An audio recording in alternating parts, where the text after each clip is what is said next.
você sempre procurou, de alguma forma, buscar os grandes impérios, as grandes civilizações, os grandes povos do continente africano. E nessa busca de você buscar valores africanos, buscar a África e tal, a gente se deparou com situações muito bonitas, né? De você se dar conta da riqueza, da diversidade que é o continente africano.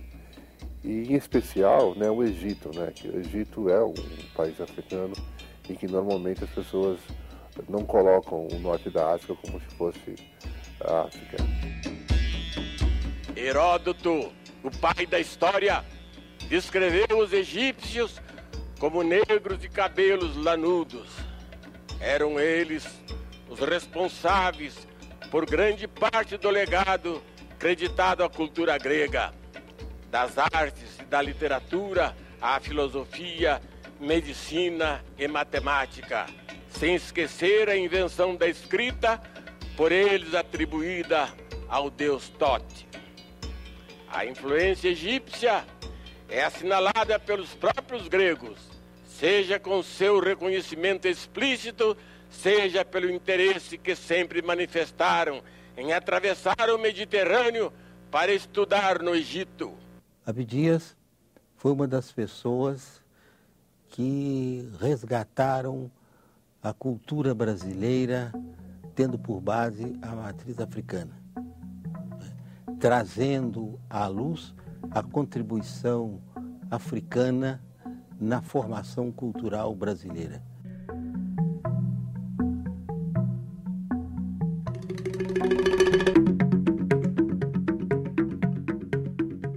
Quando as nossas escolas ensinam apenas que o negro veio da África como escravo, cometem e perpetuam o crime de roubar de nossas crianças a sua própria história.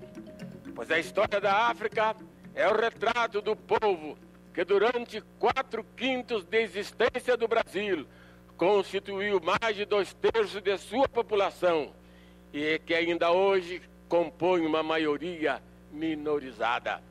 Até hoje, nossos livros didáticos contam balelas, como aquela de que o africano aceitava a condição escrava. Ora, a história da escravidão no Brasil é a crônica da constante e multifacetada resistência dos africanos.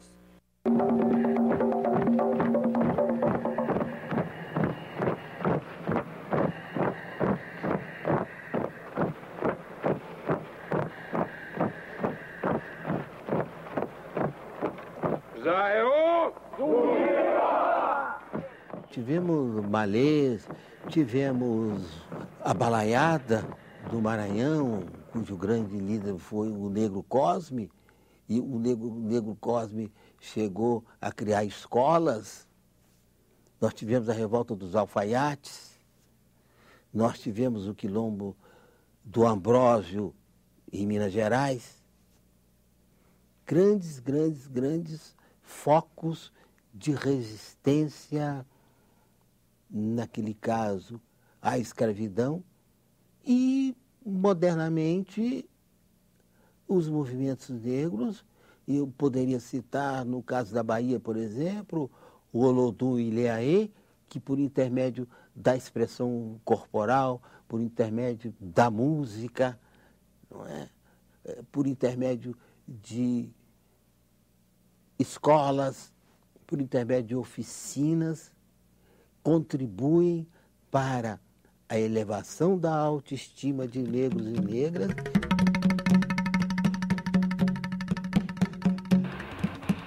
Some livro, se luitas em tese final. Se nenhum nois e fugir, fugir.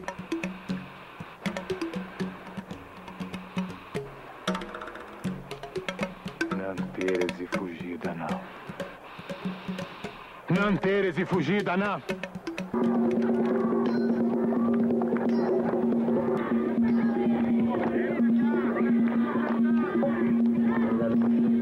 O Quilombo dos Palmares ele era habitado e resistiu por mais de 100 anos e habitado por negros, não negros, indígenas. Ou seja, era uma espécie de uma república onde ali habitavam em comunhão aqueles formadores da nossa nação brasileira nos dias de hoje.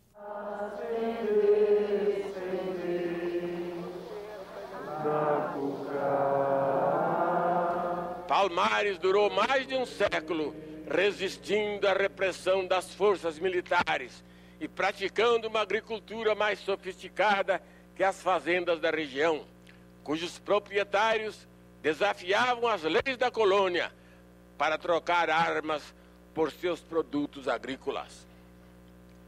Destruído em 1694 pelo maior exército reunido no Brasil antes da independência, Palmares legou-nos aquele que não é apenas o maior herói negro, mas o maior herói brasileiro, Zumbi, o general e líder político que soube conduzir seu povo na mais bela e inspiradora jornada pela liberdade jamais empreendida neste país. 20 de novembro, a data em que foi assassinado o grande líder, aquele que sempre lutou, peleou, que foi Zumbi dos Palmares, né? E que inclusive criou os quilombos. Por isso que a gente fala que a nação negra, na verdade, é descendente da nação quilombola, né? Porque era uma sociedade de igual, onde brancos e negros tinham direitos de oportunidades no mesmo nível. Então, a grande referência de um país, de fato, com oportunidades para todos, não é a Lei Áurea, e sim a figura de Zumbi dos Palmares, e por isso 20 de novembro.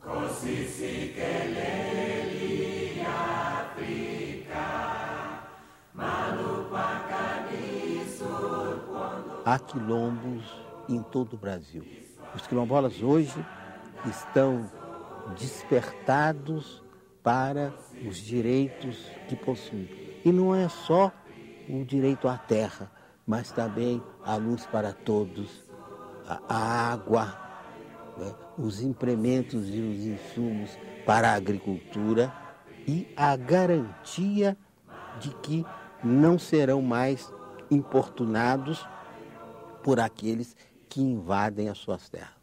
Tudo isso é um processo. Nós temos 1.700 quilômetros reconhecidos e temos cerca de 150 já com título definitivo, ou seja, com a sua escritura.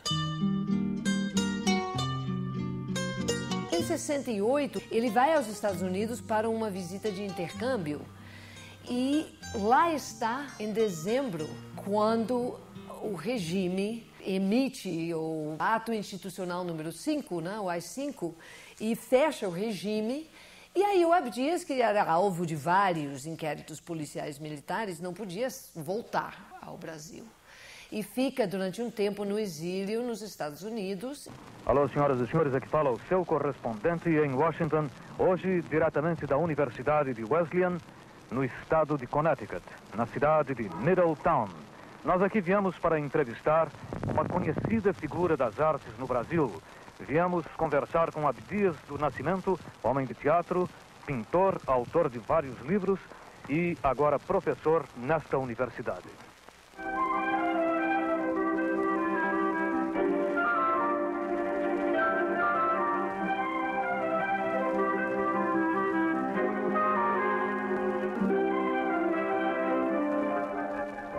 Abdias, como aconteceu você, um homem tão ocupado, um artista cheio de atividades diferentes, como aconteceu de você vir para os Estados Unidos? Bem, eu recebi um convite da Farfield Foundation para vir aos Estados Unidos conhecer principalmente os problemas da educação e da cultura do negro norte-americano. Eu tive a oportunidade, logo que cheguei aqui, de visitar o Negro Ensemble, que é uma companhia de teatro, uma organização teatral dos negros da maior importância. Vi também o New Lafayette Theatre, ambos estão em Nova York, localizados em Nova York. Vi também o trabalho dos poetas, dos escritores, por exemplo, estive na Spirit House, que é uma importante instituição fundada pelo grande poeta Leroy Jones, aliás, um autor muito conhecido no Brasil, porque já foi levada uma peça sua, Deutschmann. Estive também em Washington, estive em Birmingham, visitando exatamente as instituições culturais dos negros norte-americanos. Agora, por indicação do professor Carl Scheibe, que também já esteve no Brasil, e é o grande estimulador das relações culturais do Brasil com os Estados Unidos, por indicação do professor Scheibe, o Center for the Humanities, aqui da Wesleyan University, me convidou para passar aqui um ano como Visiting Fellow. Escute, em que constitui exatamente o seu trabalho aqui nesta universidade?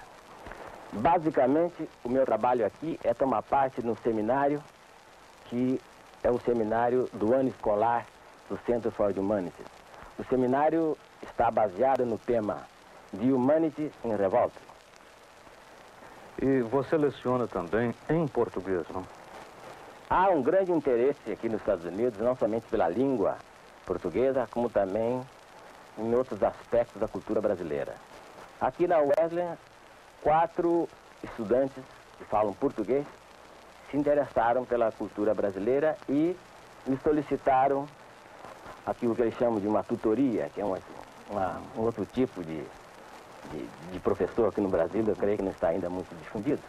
Então eu sou professor desses 4 alunos que falam português a respeito, professor de literatura brasileira. Um deles se interessou pelo ramo do teatro, o outro pela parte da poesia, o outro por um romancista, especificamente falando Machado de Assis, e assim os 4 estão indo muito bem nesses trabalhos de pesquisa e de conhecimento da cultura brasileira. Agora, outra coisa que eu gostaria que você nos dissesse é o que faz você nas horas de folga, nas suas horas de lazer? Como é que você aproveita essas horas? Não, mas acontece que, além desses 4 alunos de estudos brasileiros, eu ainda participo de outras atividades culturais da Wesleyan. Por exemplo, o Afro-American Institute, que é uma organização importantíssima aqui na Wesleyan e que se dedica aos estudos do negro e sobre o negro. O Instituto Afro-American tem um currículo muito especial, muito específico, e através desse instituto, o negro dentro da cultura assume um protagonismo, coisa que não existia há 5 ou 10 anos atrás. Isso é um fato da maior relevância e que o Brasil também precisa imitar, porquanto o negro até hoje tem sido objeto de estudos. Ele mesmo não participa da elaboração das ideias que sobre ele existem. E esse fenômeno que está ocorrendo nos Estados Unidos dá maior importância porque em todas as universidades estão sendo criados esses tipos de estudos, esses tipos de centros de pesquisa. E o negro, assim, passa também a tomar parte na elaboração da cultura do país e também a inserir na cultura do país a sua experiência de vida, a sua história, a sua cultura, as suas crenças.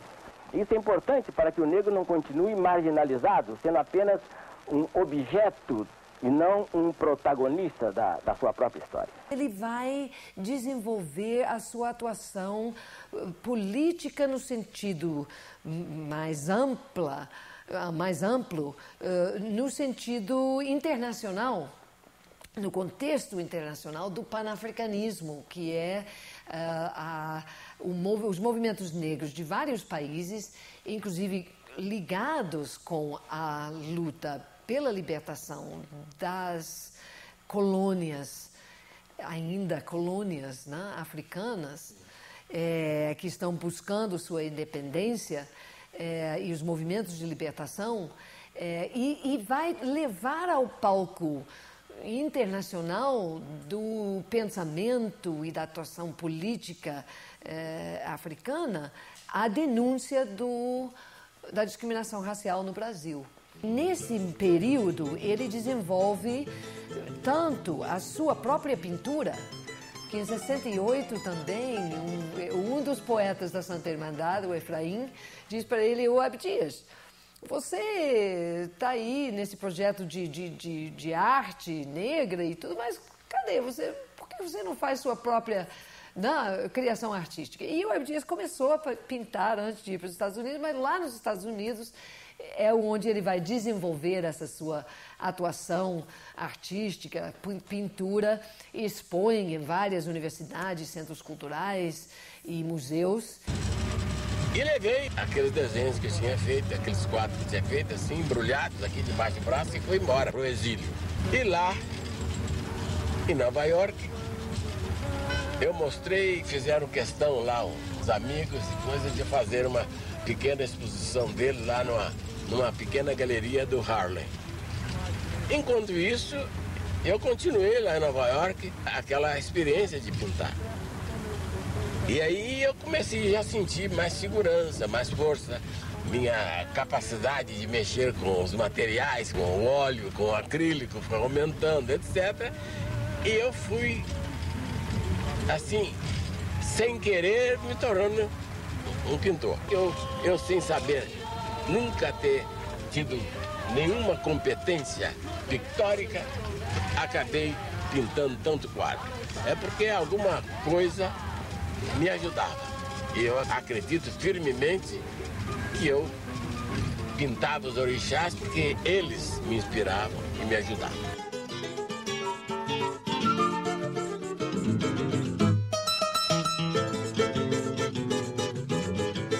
Está voltando ao Brasil para viver, morar, e se junta novamente ao Brizola na proposta de trazer de volta, né, a proposta do trabalhismo, do PTB, e há um impedimento político, né? Desde o exílio eles estão juntos, né?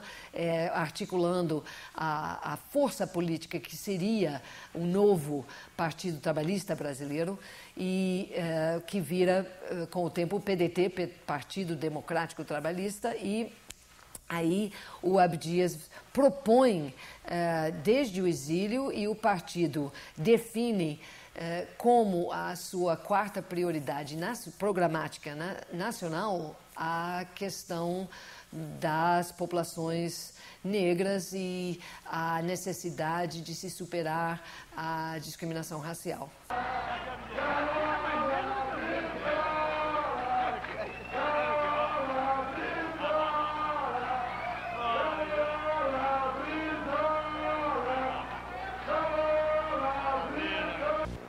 Companheiro Darcy,